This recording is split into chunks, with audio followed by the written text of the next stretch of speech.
Well, good day, all. Ira Epstein, and here we are with your SPDR ETF stock market wrap-up for the day before, not the day after, but the day before the FOMC meeting. Today is Tuesday, the 16th of September. All right, my friends, it's impossible to tell you how the market will react once you get the Fed cut. And there'll be a cut. Now, the question is 25, 50 basis points.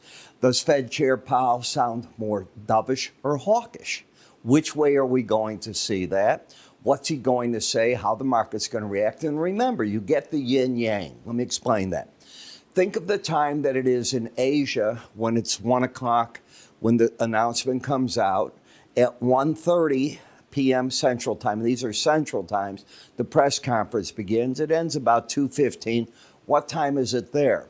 I can tell you in Europe, it's going to be the evening. Most people aren't in their office. They're out having dinner with families or they're home.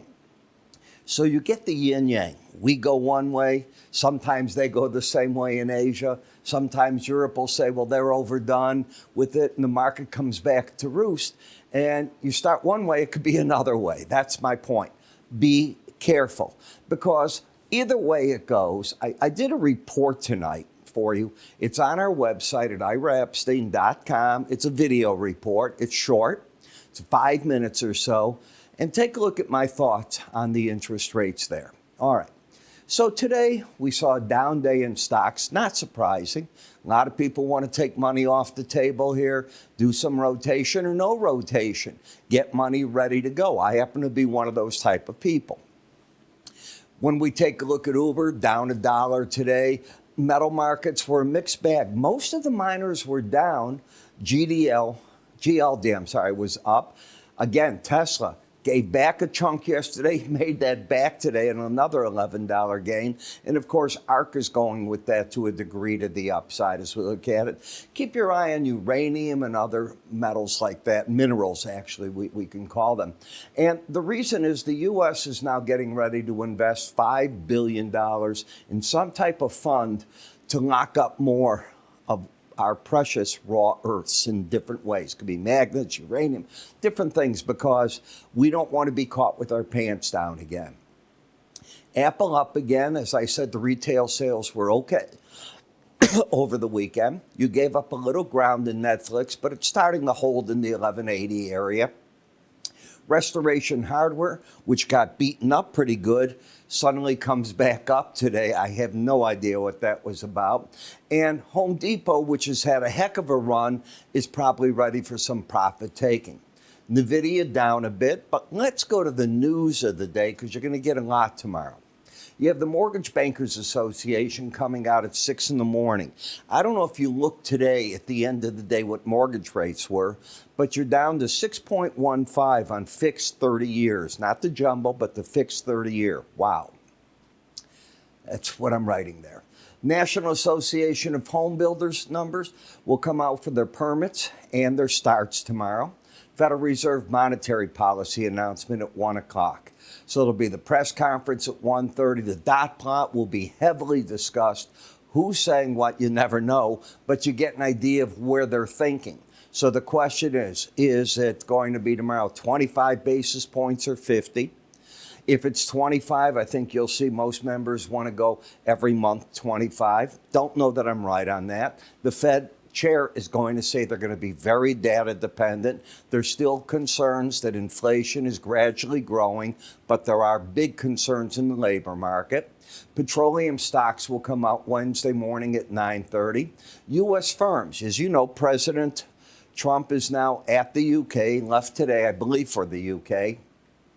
And he's going over to pledge from U.S. companies, 40 billion pounds. That's a heck of a lot of money for investment in the UK. I break it down in tonight's full market research. I've already listed most of the companies. As I see it, there's still no deal on TikTok. There's a framework. You know what a framework is?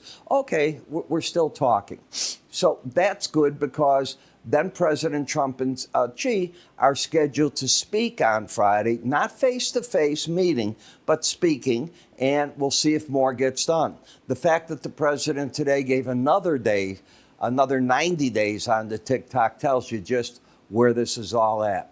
I keep reading about the firms. They're going to form a consortium. Okay.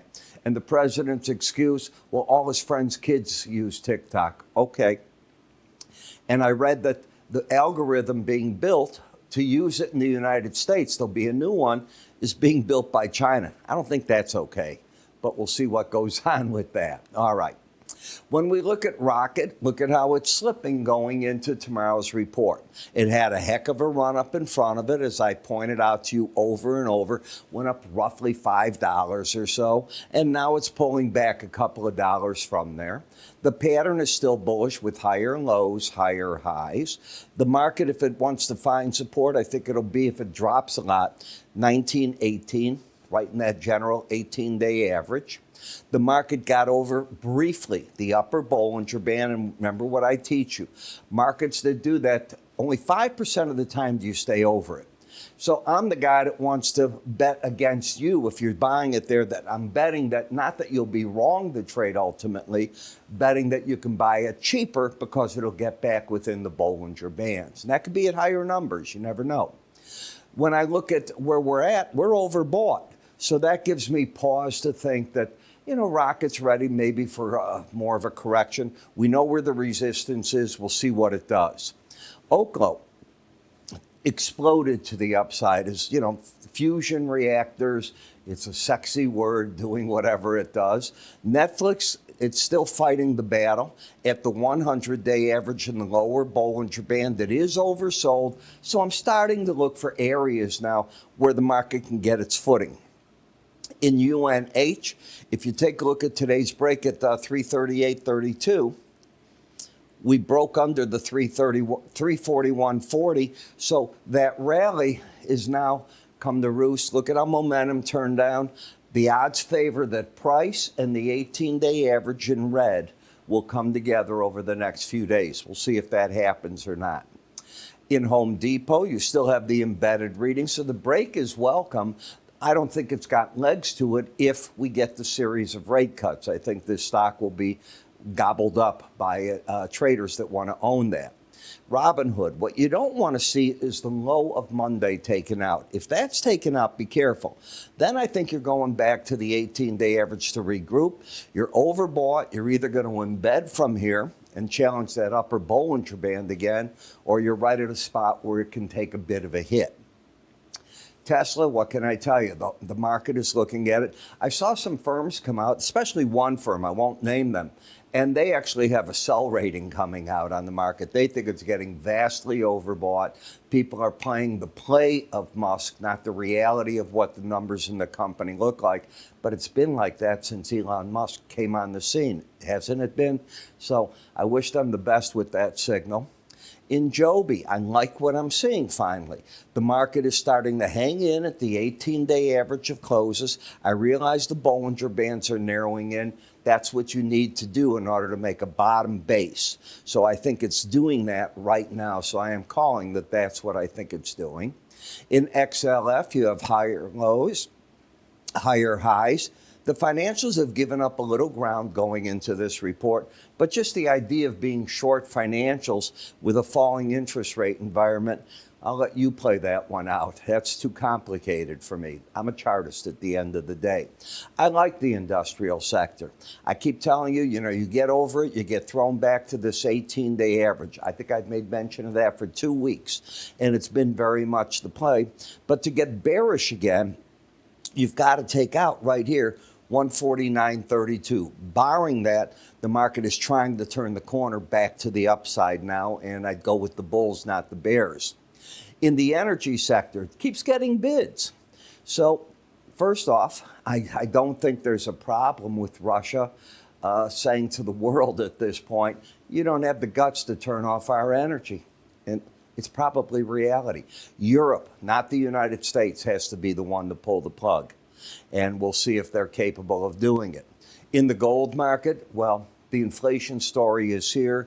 It's running. I've got traders still in the gold and the silver and the futures side. This has been a harder one to try to catch on pullbacks because you haven't had them. You had them at the beginning. One of them also here. And that's since you're embedded. As long as you're embedded, the breaks in the market, in my opinion, continue to get bought.